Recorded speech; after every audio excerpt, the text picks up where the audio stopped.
யார் செஞ்சது தப்பு அப்படின்னு உங்களால் சொல்ல முடியுமா? உங்களால் சொல்ல முடியும் அப்படின்னா, இப்போ நான் சொல்ல போகிறத கேட்டுட்டு நீங்கள் வந்து சொல்லுங்கள். இப்போ வந்து தூயவர்மன் அப்படின்னு சொல்லிட்டு ஒரு அரசர் வந்து இருந்திருக்காரு.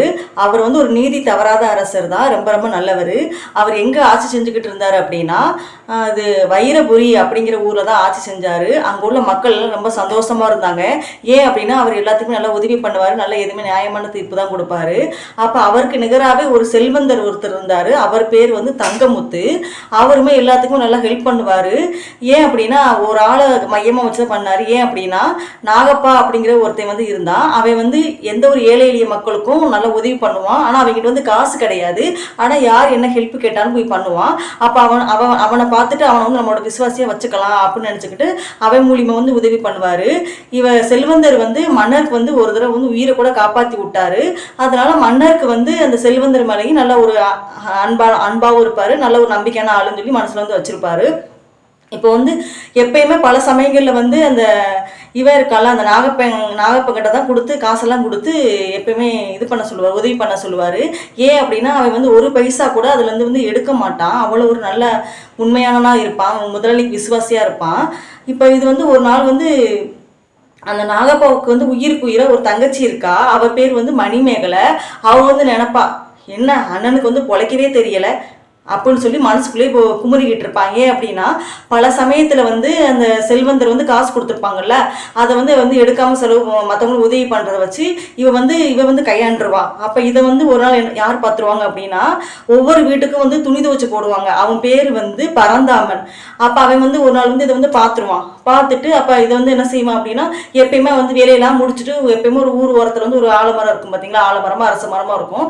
அங்கே வந்து உட்காந்துருவாங்க. அங்கே வந்து கதை கேட்க வந்து வருவாங்க. அப்போ அவன் வந்து சொல்லிடுவான், இந்த மாதிரி நாகப்பாவோட தங்கச்சி வந்து நமக்கு தங்கமுத்து செல்வந்தர் கொடுக்குற காசு ஃபுல்லாக கையாடல் பண்ணுறா அப்படின்னு சொல்லிடுவான். சொன்னோன்னா மக்கள் எல்லாம் என்ன பண்ணுவாங்க அப்படின்னா, அந்த நாகப்பா மேலே வந்து நல்ல விசுவாசியாகவும் நல்ல நம்பிக்கையாகவும் இருப்பாங்கல்ல. அதனால என்ன பண்ணிடுவாங்க, வீட்டுக்கு போய் இந்த மாதிரி ஒரு தங்கச்சி வந்து கண்டிச்சு வைப்பா அப்படின்னு மட்டும் சொல்லிட்டு போயிடுவாங்க. அவனும் தங்கச்சி வந்து கண்டிச்சுட்டு அப்படியே விட்டுருவான். இப்போ வந்து ஒரு நாள் வந்து என்ன பண்ணுறாங்க அப்படின்னா, இது பரந்தாமன் வந்து துணியெல்லாம் துவச்சிட்டு அந்த செல்வந்தர் வீட்டுக்கு வந்து கொடுக்க போய்கிட்டு இருக்கான்.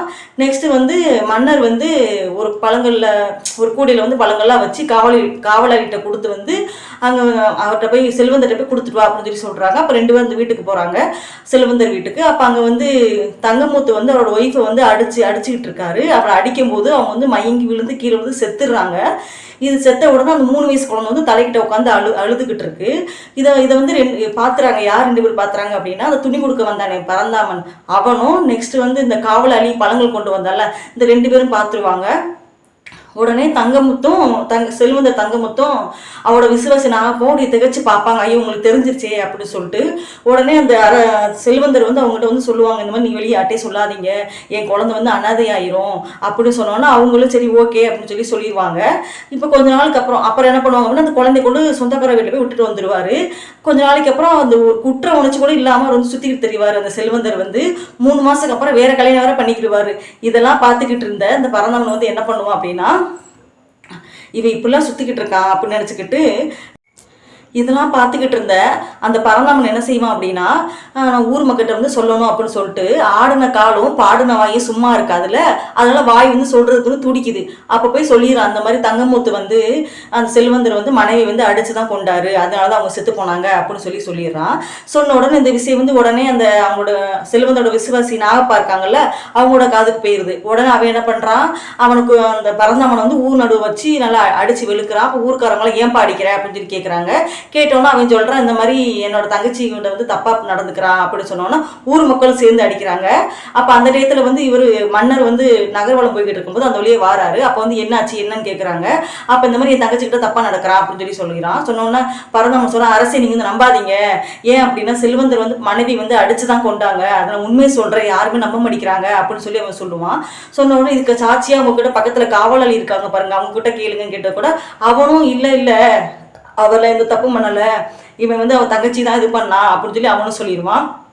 உடனே அரசர் வந்து தங்கமுத்துட்ட வந்து கேட்பாரு. அவர் சொல்லுவார், அரசே நான் வந்து உங்களுக்கு இந்த கையால் தான் அரசே நான் வந்து உங்களுக்கு வந்து உங்கள் உயிரையும் காப்பாற்றிருக்கேன், பல பேர்த்தோட வாழ்க்கையுமே நான் வந்து இந்த கையால் தான் கொடுத்து உதவி அவங்களால முன்னேற வச்சிருக்கேன் அப்படின்னு சொல்லி அழுவான். அழுத உடனே அரசர் வந்து மனம் வந்து இறங்கிடுவார். அதோட அப்போ கூட பரந்தாமன் சொல்லுவான், அரசரசே நம்பாதீங்க அரசே, நீ உண்மையை விசாரிங்க, அதுதான் உண்மை அப்படின்னு சொல்லி சொல்லும்போது இவர் கோபத்தில் வாள் எடுத்து அவன் மண்டையை வெட்டி விட்டுருவான். இப்போ இதுலேருந்து என்ன அப்படின்னா, அந்த தங்கமுத்து வந்து அவர் மனைவி வந்து அடிக்கும் போது ஏதாச்சும் இறந்துட்டாங்க, அந்த உண்மையை வந்து மறைச்சது தப்பா, இல்லைன்னா அந்த பரந்தாமன் வந்து அந்த உண்மையை வந்து எல்லாத்துக்கும் சொன்னது தப்பா, இல்லைன்னா அந்த நாகப்பா இருக்கான்ல, நாகப்பா வந்து தன்னோட தங்கச்சிக்கு இருக்கும்போது கூட நியாயமாக விசாரிச்சு விட்டான், ஆனால் தன்னோட முதலாளிக்கு வந்து விசுவாசி இருக்கிறது கூட உண்மையை மறைச்சது தப்பா, நெக்ஸ்ட் காவலாளி வந்து ஒரு பணத்தோட தேவைக்காக அந்த காரணமே இல்லாமல் உண்மையை சொல்லாமல் இருந்தது தப்பா, இல்லைன்னா அரசர் வந்து இருக்காங்கல்ல, நியாயமாக விசாரிச்சு தானே அது திருப்பி கொடுக்கணும், ஓரவஞ்சனமாக அவனை மட்டும் வெட்டிட்டாங்கல்ல விசாரிக்காமல், இதில் வந்து மன்னர் செஞ்சது தப்பா அப்படின்னு, இது யார் செஞ்சது தப்புன்னு சொல்லிட்டு நீங்கள் வந்து கமெண்ட்ல வந்து சொல்லுங்கள். உங்களுக்கு இந்த வீடியோ ரொம்ப பிடிச்சிருக்கும் அப்படின்னு சொல்லி நான் நினைக்கிறேன். நிறைய பேர் வந்து சப்ஸ்கிரைப் பண்ணாமல் பார்த்துக்கிட்டு இருக்கீங்க. சப்ஸ்கிரைப் பண்ணீங்க அப்படின்னா எனக்கு கொஞ்சம் சந்தோஷமாக இருக்கும். அவ்வளோதான் ஃப்ரெண்ட்ஸ். இந்த வீடியோ பிடிச்சிருந்தா லைக் பண்ணுங்கள், ஷேர் பண்ணுங்கள், சப்ஸ்கிரைப் பண்ணுங்கள். பாய்.